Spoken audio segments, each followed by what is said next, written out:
Irmãos, quero fazer uma provocação, irmãos, dizer algo que pareça bem estranho. Vocês sabiam que todos nós somos escravos? Todos nós somos escravos. Talvez nós não pensamos assim, mas de acordo com a Bíblia, é a verdade.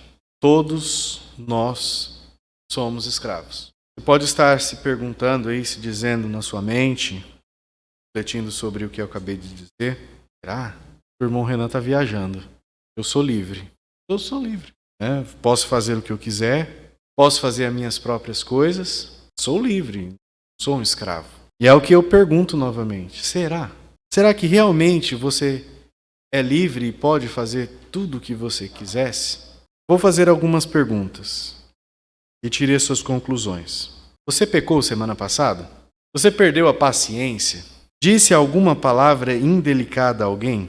Teve algum pensamento prejudicial? A sua mente se distraiu durante um momento de oração? Por que você fez essas coisas? O que ajuda dessa forma? Foi porque você queria? Irmãos, o fato é que nós estamos em uma batalha. Concorda?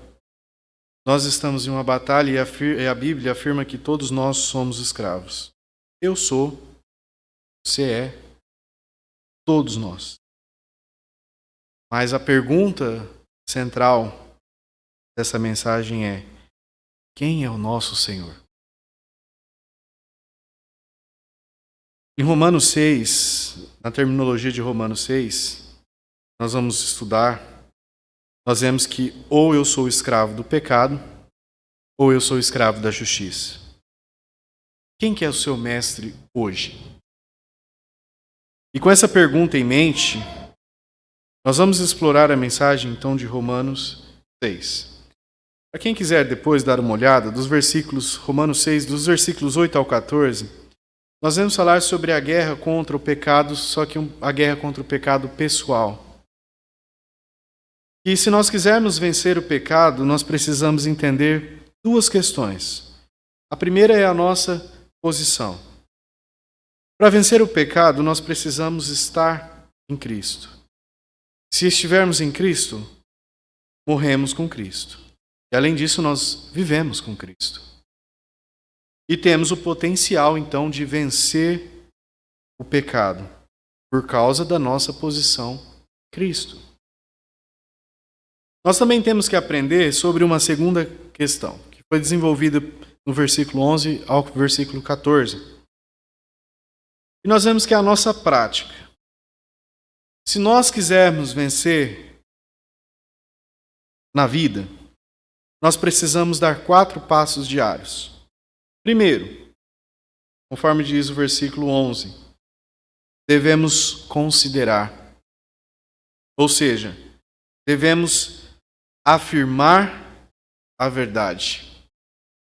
Lá no versículo 12, estou morto para o pecado e vivo para Deus. Em segundo lugar, nós devemos rejeitar, ainda no versículo 12. Não devemos dar ao pecado um ponto de apoio em nossa vida. Terceiro ponto, versículo 13. Devemos renunciar. Isso significa que nós devemos entregar a Deus e aos nossos membros como um instrumento para uma vida correta. E quarto passo, nós devemos perceber. Versículo 14. Devemos perceber. E Deus nos deu razões pelas quais nós não devemos ceder ao pecado. Uma razão é que o pecado ele não deve ser o nosso mestre. E a outra é que nós não estamos mais sob a lei, mas sobre a graça. E chegando então no versículo 15, que é onde vai ser o nosso texto base para a pregação, a questão que a palavra de Deus aborda para nós é a seguinte, irmãos. O que nós devemos fazer se quisermos romper os padrões do pecado que nos escravizam? Vocês sabiam que pela graça de Deus as pessoas podem mudar?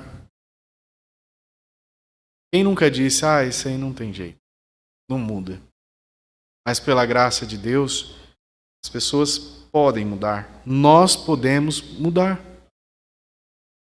Mas para que a mudança ocorra, nós temos uma responsabilidade específica. E de acordo com essa passagem, nós temos duas obrigações. Duas obrigações básicas para cumprirmos se nós quisermos realmente ser libertos da escravidão do pecado. E dessas duas, a primeira obrigação é negativa. Assim, o que eu não devo fazer. O que não devemos fazer. E a segunda obrigação, ela é positiva. O que devo fazer? O que devemos fazer? Então nós vamos começar pela obrigação número 1, que não devemos fazer. Não devemos racionalizar. Vamos pormenorizar isso aqui. Olha lá no versículo 15. A pergunta que Paulo faz. Pois que pereceremos porque não estamos debaixo da lei, mas debaixo da graça? De modo nenhum. Agora volta lá no versículo 1 de Romanos 6. Que diremos, pois? Permaneceremos no pecado para que a graça abunde? Parece que são perguntas semelhantes. Não parece que são perguntas iguais? Mas, na verdade, são perguntas ligeiramente diferentes. E ambas são usadas para identificar as objeções que Paulo sabia que os seus leitores poderiam levantar, poderiam questionar. Voltando ao contexto desse capítulo 6, nós vemos que os 5 capítulos anteriores, lá de Romanos, dessa carta, foram tratados por Paulo sobre a justificação. Nós ficamos vários domingos aqui no período da manhã estudando sobre a justificação. E a questão abordada é: como que as pessoas profanas podem ser justas com Deus Santo? Guardando a lei? Vivendo uma vida boa? É assim que nos tornamos justos com Deus? Se nós formos ler esses 5 capítulos, nós vamos ver que a resposta é não. Uma pessoa ela não pode se reconciliar com Deus com base em mérito próprio, pessoal. A justificação ela é somente pela fé.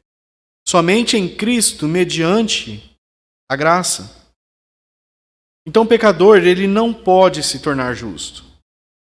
Ele pode ser declarado justo por Deus. É diferente. E isso acontece quando? Quando nós acreditamos. Quando nós cremos na obra finalizadora de Cristo na cruz. Isso é a justificação.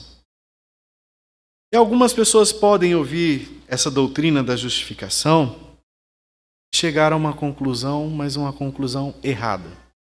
Bom, Paulo está dizendo aqui: se eu sou justificado por Deus, então não vivo mais sob a lei, não preciso mais cumprir regras, mas Deus passa uma verdadeira sentença absolutória para mim, apenas se eu crer. Então, eu posso pecar. E ainda assim, tudo vai continuar bem, porque estamos debaixo da graça. Posso matar alguém e ainda assim ir para o céu. Porque nós vemos aqui que a obediência em si não importa, porque se eu sou salvo pela graça. Só que Paulo ele responde essa linha de raciocínio 2 vezes nesse capítulo. No versículo 1 e depois novamente no versículo 15. E a resposta dele foi enfática. De modo nenhum. Por que não? Quem é Paulo para dizer e por que não? Porque a justificação, temas do capítulo 1 ao 5, tem que nos levar adiante. Vai nos levar para onde? Para a santificação. Nós não somos justificados e paramos por ali. Somos justificados e, então, nós somos levados à santificação, que é o tema do capítulo 6 ao capítulo 8. Então, de modo algum, nós vemos aqui, de modo algum, aqueles que foram justificados pela fé viverão de outra maneira, fora, na verdade, da santificação. Vão viver em obediência a Cristo. O que nos leva de volta à pergunta novamente. O que nós devemos fazer se nós quisermos ser libertos do pecado em nossa vida? E aqui está a primeira obrigação. Não devemos racionalizar. O que isso significa em termos específicos? Primeira coisa, não devemos desculpar o pecado em nossa vida. Não devemos dar desculpas do pecado em nossa vida. Qualquer pecado, não importa quão pequeno seja, não devemos racionalizar. Eu estou convencido de que nós, que acreditamos que a salvação é a obra de Deus, precisamos desse lembrete constantemente. A Bíblia ensina que a salvação é obra de Deus, então ela não é nossa. Ela também ensina que quando Deus salva as pessoas, elas estão sim seguras para sempre. Que elas não podem se perder. Mas essas verdades também levam alguns a pensar de forma errônea. Bom, já que eu professei a Cristo, vou para o céu, então não importa como eu viva. Talvez eu não seja o melhor cristão, mas eu tenho certeza da minha segurança. Não posso me perder. É verdade. A salvação realmente nós não perdemos. Mas uma pessoa verdadeiramente salva, ela não vai querer viver como se estivesse perdida. Porque olha que paradoxo. Se eu estou salvo, como que eu vou querer viver como uma pessoa perdida? Se é isso que você quer fazer, então duvide. Duvide. E vamos continuar na exortação de Paulo, lá em 2 Coríntios, capítulo 13, versículo 5, porque Paulo ele exorta os irmãos. Examinai-vos a vós mesmos, se permaneceis na fé. Examinai-vos a vós mesmos, se permaneceis na fé, provai-vos a vós mesmos. Ou não sabeis quanto a vós mesmos que Jesus Cristo está em vós? Se não é que já estáis reprovados? Pedro também deu uma exortação semelhante, lá no versículo 10 e 11, 2 Pedro capítulo 1, versículo 10 e 11. Portanto, irmãos, procurai fazer cada vez mais firme a vossa vocação e eleição, porque fazendo isto, nunca jamais tropeçareis. Porque assim vos será amplamente concedida a entrada no reino eterno de nosso Senhor e Salvador Jesus Cristo. Então, nós não devemos desculpar o pecado em nossa vida. E além disso, nós não devemos adotar uma visão barata da graça. Como que nós somos tendenciosos a fazer isso? Dar uma visão barata da graça. Para viver com sucesso, nós precisamos ter uma visão adequada da graça de Deus. E no versículo 15, voltando lá, Romanos 6, nós vamos ver que o verbo utilizado lá no versículo 15 é diferente do verbo utilizado no versículo 1. Por isso nós dissemos que há uma leve diferença. No versículo 1 é o tempo presente. Por isso que ele faz a pergunta: permaneceremos a pecar? Ou seja, continuaremos? Permaneceremos? Ou seja, devemos viver uma vida de pecado para que possamos dar a Deus muito mais oportunidade para mostrar a sua graça? É isso? No versículo 15, o verbo grego está no aoristo. Né? O aoristo indica que nós estamos pecando, não continuamente, mas de vez em quando. Olha a diferença. Alguns considerariam, de fato, errado viver uma vida de pecado, mas acaba tolerando pecar às vezes. Pecar às vezes. De vez em quando, não faz mal. Ninguém é perfeito, não é? Isso acaba ser aceitável, já que estamos sobre a graça de Deus e não sobre a lei. Qual que é a resposta de Paulo? De modo... Paulo está dizendo, vamos falar de uma forma mais clara, vamos dizer para os irmãos, proíba esse pensamento. Proíba, tire.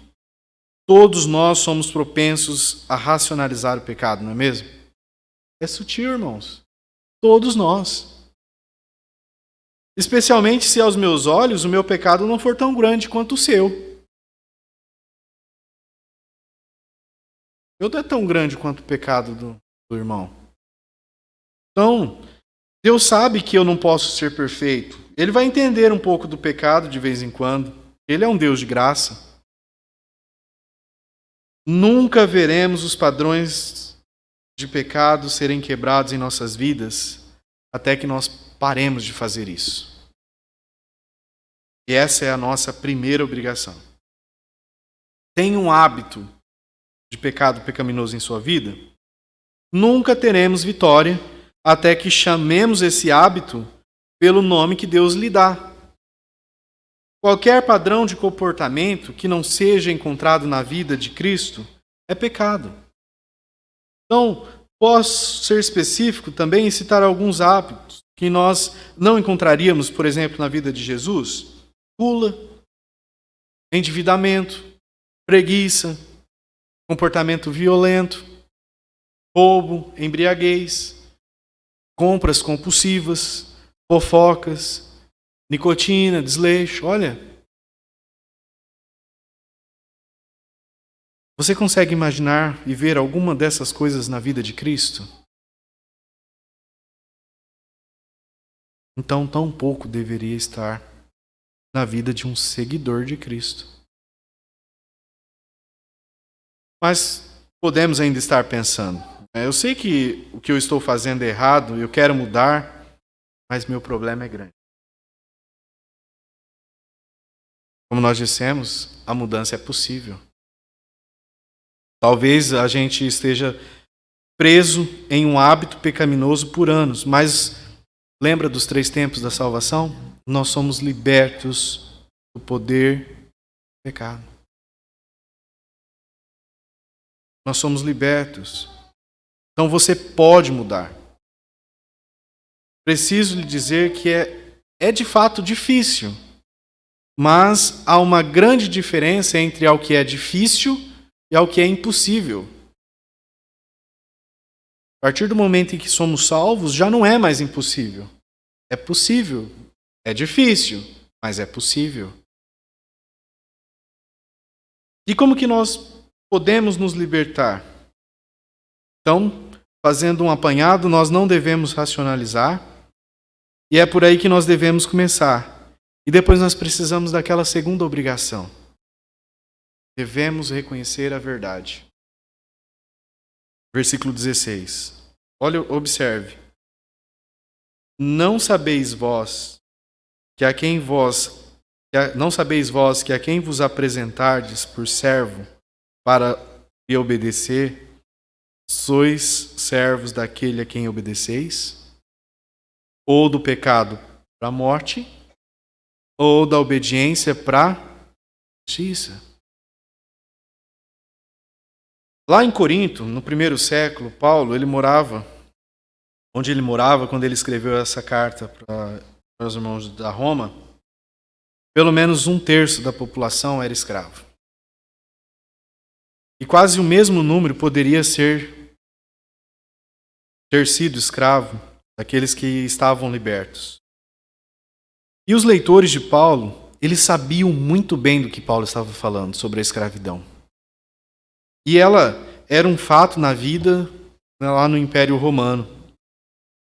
Então, o apóstolo Paulo, embora ele não tenha tolerado a escravidão, ele usou essa imagem da escravidão para ilustrar duas verdades fundamentais. Todas as pessoas são escravas. E essa afirmação pode nos chocar, mas de acordo com Romanos 6, ela é verdadeira. Todos somos escravos. A questão é, quem que é o nosso Senhor? E há apenas duas possibilidades apresentadas aqui nesse versículo. Posso ser escravo do pecado. Olha o texto novamente. Não sabeis que a quem vós apresentardes para ser servo, para lhe obedecer, sois servos daquele a quem obedeceis, ou do pecado para a morte, ou da obediência para a justiça. Então aqui está a primeira possibilidade. Posso ser escravo do pecado. E qual é o resultado final de ser escravo do pecado? A morte. Nós não devemos perder isso de vista. O apóstolo está escrevendo o que era verdade a respeito antes de crermos em Cristo. O velho homem, o homem que éramos antes da regeneração, era um escravo do pecado. Um escravo condenado a morrer. Mas em Cristo tudo isso mudou. E por quê? Porque morremos para o pecado. E pense nisso. Quando um escravo está morto, o seu senhor pode continuar batendo nele e dando ordens para o cadáver, mesmo que ele não preste atenção. Faça. Ele vai fazer? Morto, não vai fazer. Nós éramos desse jeito. Nós éramos assim. O pecado era o nosso mestre e nós não tínhamos poder para dizer não. Mas desde que nós somos identificados com Cristo, adivinha o que aconteceu? Morremos para o pecado. E o pecado então não é mais nosso mestre. Então nós não precisamos mais seguir os ditames do pecado. Por quê? Agora sim, somos livres. Só que agora observe com atenção.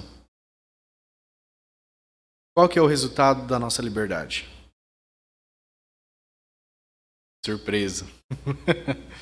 Surpresa. Qual que é o resultado da nossa liberdade? É um novo relacionamento escravo. O que nos leva à segunda opção.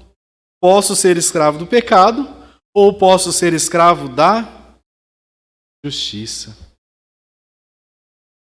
E esse é o argumento de Paulo no final do versículo 16. Eu posso ser escravo do pecado, que leva à morte, ou eu posso ser obediente, que leva à justiça. O velho homem era um escravo do pecado, condenado a morrer. O novo homem, que é quem eu sou em Cristo, é um escravo da obediência, que resulta em justiça. Então a liberdade em Cristo não é uma licença para fazer o que eu quiser. Significa que eu tenho um novo mestre. Ironicamente, em certo sentido, uma pessoa não salva, então, é livre. Vou confundir a cabeça dos irmãos.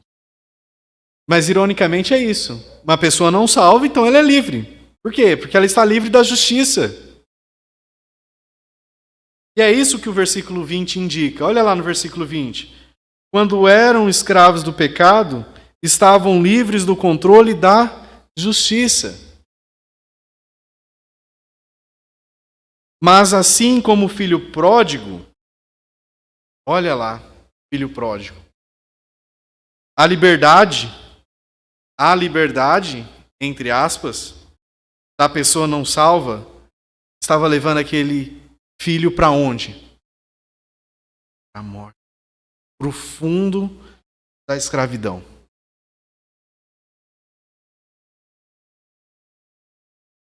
Então nós lembramos aqui o que aconteceu com esse filho rebelde. Ele decidiu que queria sua liberdade. Então ele deixou o pai para viver essa liberdade. Mas a sua busca pela liberdade o levou cada vez mais fundo na escravidão do pecado. Ele se tornou escravo dos próprios desejos. O que ele pensava ser liberdade acabou se tornando o pior tipo de escravidão. E foi somente quando se arrependeu que ele voltou para casa, ele se submeteu a seu pai, que ele encontrou então a verdadeira liberdade. Então vamos esclarecer algumas coisas aqui sobre essa liberdade, mas uma liberdade real. A verdadeira liberdade não é viver sem um mestre. A verdadeira liberdade é viver com o mestre certo.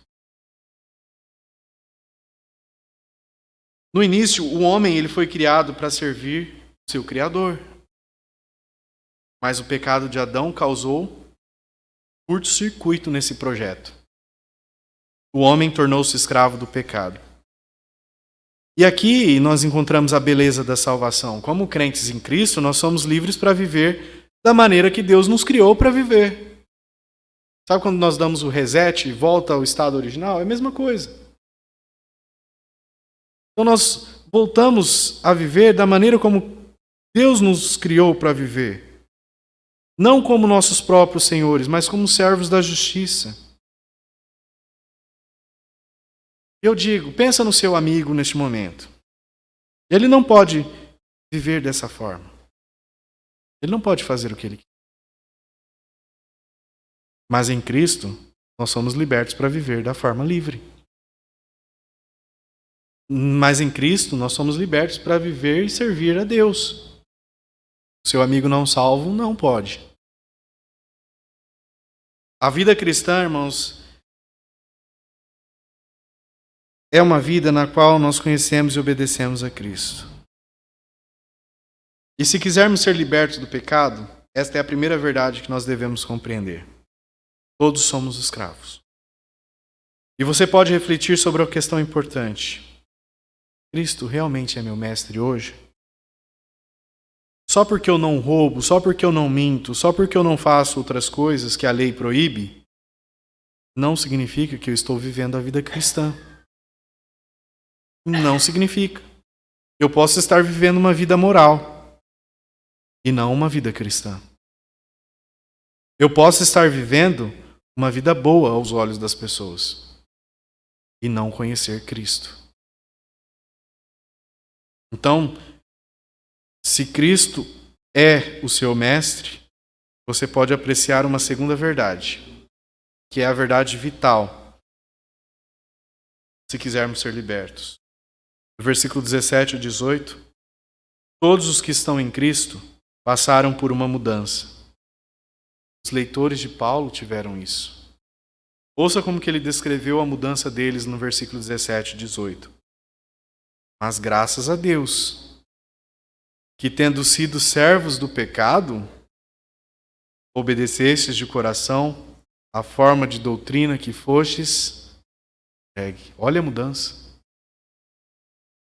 E libertados do pecado, fosses feitos servos da justiça. Uma verdadeira reviravolta. E essa é uma ótima sessão, porque nós vemos que nela, como uma pessoa, ela pode ser sim liberta do domínio do pecado. E aqui eu também chamo uma reflexão. Se eu estou em Cristo, então eu passei por 3 etapas de mudança. Reflita. Primeira etapa, eu era escravo do pecado. Então, deixa que as palavras lá do versículo 17 sejam absorvidas. Você costumava ser escravo do pecado. Ou seja, Era. Amava. Lá atrás. Tempo passado. Antes de confiarmos em Cristo, por que nós pecamos? Porque era a nossa natureza. É normal. É o normal da nossa natureza. Ninguém precisava nos ensinar a pecar. Precisava? Nós éramos escravos do pecado. E mesmo que nós fizéssemos coisas boas, nós as fazíamos pelos motivos errados. Talvez pensássemos que nós poderíamos impressionar a Deus, as pessoas, ou pelo menos a nós mesmos, mas ainda assim éramos escravos. Não podíamos mudar o nosso verdadeiro eu, o nosso interior. Talvez, de fato, nós não tenhamos sido tão ruins assim quanto poderia ter sido, mas fomos ruins. Por quê? Porque éramos escravos do pecado e não tinha poder para quebrar as correntes. Nunca devemos nos esquecer. Pecado escraviza. Pecado gera pecado. É a primeira vez que nós fazemos uma coisa errada, nós podemos fazê-la com hesitação. Né? Fazemos com hesitação. Aí o que acontece? Na segunda vez, parece ser um pouquinho mais fácil. E se continuamos a fazê-lo, se torna mais fácil ainda. E então, vai chegar uma hora que o pecado vai perder o seu terror e o pecado leva a mais pecado. E se isso não fosse ruim o suficiente, outra coisa também é verdade. Na primeira vez em que nos permitimos alguma indulgência, talvez nós fiquemos satisfeitos com muito pouco dela, mas chega um momento em que nós precisamos de mais e mais e mais. E aí o pecado leva ao pecado, a ilegalidade produz a ilegalidade, começamos a trilhar o caminho do pecado e seguir mais e mais. E é assim que o amor ao dinheiro funciona, por exemplo. O pecado é um mestre de tarefas cruéis. Simplesmente não conseguimos o suficiente. Segundo ponto, segunda característica. Fui libertado do pecado. Ainda no versículo 17. Mas graças a Deus. Não mudamos a nós mesmos. Por isso que Deus tomou a iniciativa. Deus nos libertou. Mas como que ele fez isso? Como que ocorre essa mudança? A verdadeira mudança ocorre quando nós permitimos que Deus transforme as 3 áreas mencionadas no versículo 17 e 18. A primeira área, coração. Obedecestes, coração. Paulo diz a respeito dos cristãos romanos. Numa outra tradução, foi traduzido da seguinte forma: vocês obedeceram de coração. Então, a quebra dos padrões do pecado envolve mais do que comportamento. Deve começar aonde? No cardíaco, coração. Não se trata apenas de uma conformidade externa. Requer transformação interna. E algo que somente o Espírito Santo pode fazer. A verdadeira mudança, 2, envolve a área da mente. Ele continua dizendo: obedecestes de coração a forma de doutrina que fostes entregue conhecimento. O termo grego aqui usado é didático, que significa, se refere ao ensino, à instrução. Tem a ver com doutrina mesmo, irmão. Então a verdadeira mudança não vem num estalo. Ela vem como? A ingestão e aplicação. Ingestão e aplicação. E assim, consistentes, constantemente na verdade bíblica, nós somos libertos. A sã doutrina não é apenas vital, mas ela é extremamente prática. Nós falamos isso hoje cedo. É prática. Se não praticamos, não aprendemos. Somente o ensino da palavra de Deus traz mudanças duradouras, para sempre. E aí eu pergunto, nós acreditamos nisso? Acreditamos que a palavra de Deus é suficiente para trazer mudança em nossa vida? Nós estamos convencidos de que ela realmente pode quebrar hábitos destrutivos que nos paralisam? Paulo, ele estava convencido. Ele sabia que o Espírito Santo de Deus usa a palavra de Deus para trazer mudança. E a mudança envolve a mente. A próxima área. A verdadeira mudança envolve a vontade. Eu acredito que esse é o pior. Porque sem vontade, não há mudança no coração e nem na mente. A mudança envolve o coração e a mente, mas o ponto principal é a vontade. Eu preciso escolher fazer algo com vontade. Quem é que gosta de fazer as coisas sem vontade? Não. Então, confiar e obedecer.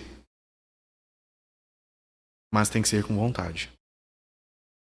E nunca é demais enfatizar isso. A mudança está ligada à obediência. Quando uma pessoa diz, minha vida está uma bagunça, meu casamento está desmoronando, há um muro entre eu e meus filhos, não consigo dormir à noite, o que eu devo fazer?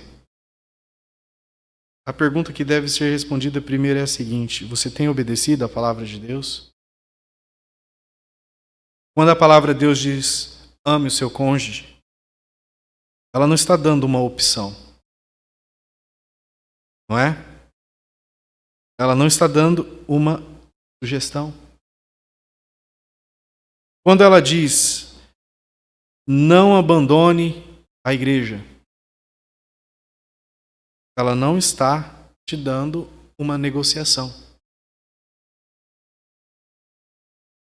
Quando diz, não deixe que nenhuma raiz de amargura esteja em seu coração, não é opção. Ela está nos exortando. A palavra de Deus nos exorta e nos manda a perdoar. E apenas é uma coisa necessária. Não é a nossa aprovação que eu acho que eu vou pegar para mim e o que eu acho que eu não vou pegar. Não é. É a nossa obediência. E isso é fundamental porque nós não podemos desobedecer a palavra de Deus sem colher as consequências. Se desobedecemos, nós vamos colher todas as consequências. Então, a verdadeira mudança envolve essas três áreas: meu coração, minha mente e minha vontade. E para romper um hábito, eu devo entregar todos os três a Deus. E a propósito, essa compreensão de como as pessoas mudam afeta a maneira como nós nos fazemos igreja? Qual que é o propósito de um culto no sábado, no domingo, nas quintas-feiras, nas terças ou a semana inteira? Qual que é o propósito? É ver as pessoas não salvas serem salvas? Não necessariamente, irmãos. Isso é emocionante. Mas o evangelismo é o produto secundário. A principal razão pela qual nós pregamos a palavra de Deus nesses dias é para ajudar os crentes a saber como viver. A realidade é essa. É para ajudar os crentes a saber como viver. Os crentes se reúnem para mudar, para crescer, para se espalhar, para semear. E aí perguntamos, veio para a igreja hoje para quê? É para crescer? Veio com a mente sintonizada de fato para aprender? Infelizmente, essa não é a razão pela qual muitas pessoas vão à igreja. Não vêm para aprender a palavra de Deus, mas para se emocionar. Esse não é um objetivo bíblico, na verdade é antibíblico. É diabólico. E, infelizmente, muitas pessoas tentam viver a vida cristã dessa forma. O motivo pela qual vão à igreja é para ficarem, vamos falar português, ficarem chapada de uma dose de cafeína espiritual, será que é isso? Elas querem músicas que mexem com a emoção, com a história, histórias que aquecem o coração, né? Não vou na igreja se eu não sair bem de lá. Piadas para fazer rir durante o culto, para não ficar tão maçante. A pregação de hoje não está descendo. Querem se sentir bem quando saem daqui.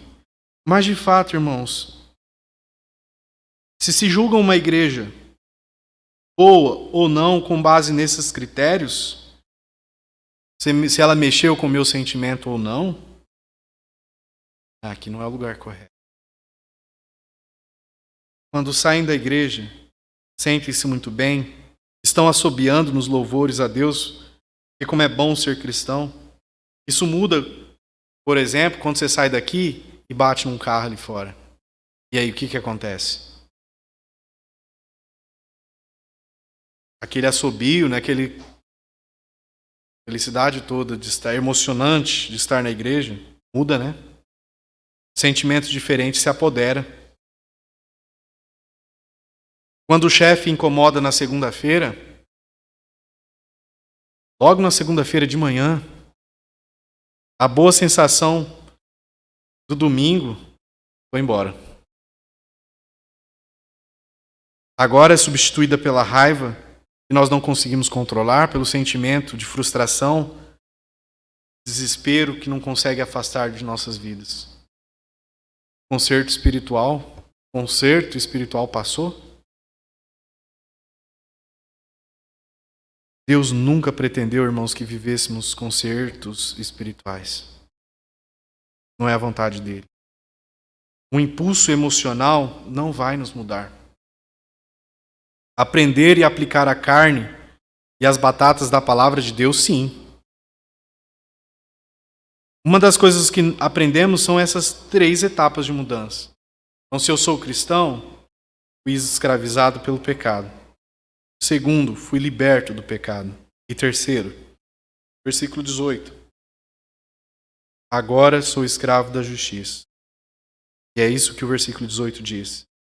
E libertos do pecado, fosses feitos servos da justiça. Alguns cristãos parecem ter a noção de que sou salvo, então posso fazer o que quiser. A verdade é que eu não posso fazer. Eu pertenço a Cristo. Então, de acordo com o versículo 18, agora eu sou um escravo para propósitos justos. Fui libertado do pecado para poder agradar a Deus com a minha vida. Então, na minha opinião, é aqui que muitos erram de forma sutil. Muitas vezes nós somos motivados por razões como: eu quero me livrar do álcool para não perder meu emprego, para não perder minha família. Quero parar de beber para melhorar minha vida. Não é disso que Paulo está dizendo aqui. O autocontrole bíblico é sempre motivado não por razões egoístas, por minhas razões, não, mas para agradar a Deus. Então, como cristão, a razão pela qual eu deveria querer ver os maus hábitos eliminados, ir embora da minha vida, é para agradar ao meu mestre. Então, eu pertenço a Cristo, eu sou um escravo da justiça. Irmãos, estão vendo a diferença? Não sou eu mais, Cristo. Outro exemplo, perda de peso aqui. Quem não gosta de perder um peso? Um cristão que está tentando perder alguns quilos precisa fazer a pergunta: por que eu preciso perder peso? Apenas para ter uma boa aparência? Se são motivos errados, irmãos, para um cristão, nós devemos mudar o caminho. O motivo certo é agradar o meu mestre. O que isso significa na prática? Não é o quanto nós sabemos que produzirá a santidade em nossa vida. É o quanto nós usamos o que sabemos que produz a santidade. O filósofo Aqui o pessoal gosta de filosofia. Filósofo chamado Platão, ele disse: conhecimento é virtude. Platão disse isso. Conhecimento é virtude. Mas isso não é verdade. Não é verdade. A educação por si só não produz piedade. Ouvir uma mensagem sobre como quebrar hábitos pecaminosos produz piedade? Não produz. O modelo bíblico é o seguinte: se eu aprender algo, eu devo usar. Use, ou senão você vai perder. É isso. Use, ou senão você vai perder. Então, aqui nós vemos então 3 implicações fundamentais. Eu não sou livre para fazer as minhas próprias coisas.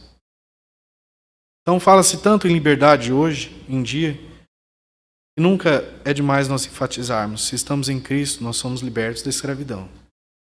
Estamos livres do pecado, livres para servir Jesus. Pergunto para os irmãos: um trem é livre?